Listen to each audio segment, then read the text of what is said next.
More than half the internet is now AI-generated, and that single fact just made human error worth more than human perfection. Economics has one rule that never breaks. Scarcity creates value.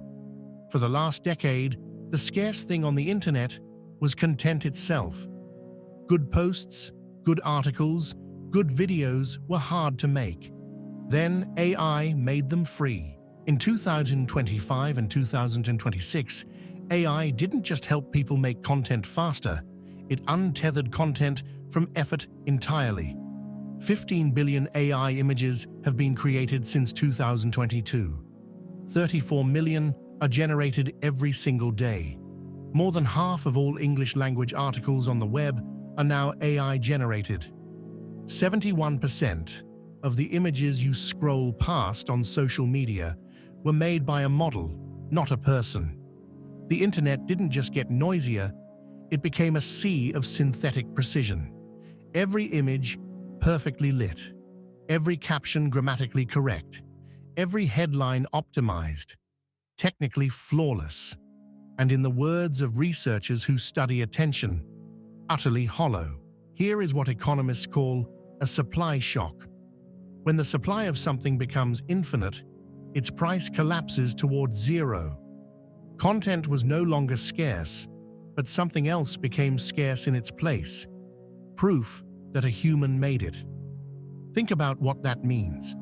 The constraint was no longer creativity. It wasn't time, it was origin. And origin, the verifiable fact that biological neurons, lived experience, and actual human judgment went into something, is one of the few things AI cannot manufacture. Scarcity didn't disappear when AI arrived. It moved. It moved to the one thing AI cannot produce, the real. The market noticed immediately. A Gartner survey of 1,500 US consumers in March 2026 found that 50% would rather do business with brands that avoid using generative AI in their advertising. Half. And consumer preference for AI-generated creator content has collapsed from 60% in 2023 down to just 26% today. That is not a mood. That is a pricing signal. Agencies are already responding, charging 50 to 100% premiums for content they can certify as AI-free. One agency head told CNN that clients are now demanding, quote, human-certified campaigns. The word of 2026 in marketing isn't AI, it's provenance. The cultural flashpoint came in February 2026. Gucci released 4 AI-generated images to promote their Milan Fashion Week debut. The images were captioned, "Created with AI." The backlash was immediate and brutal, not because the images looked bad, they looked fine. That was the problem.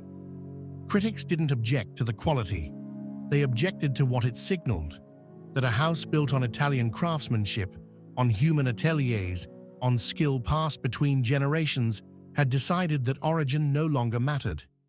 Demna shrugged it off. I think this is 2026. I'm using things as a tool. But the market disagreed. The Gucci controversy didn't just generate bad press. It became the inflection point for what the design world is now calling the human-made movement. Platforms are now moving money.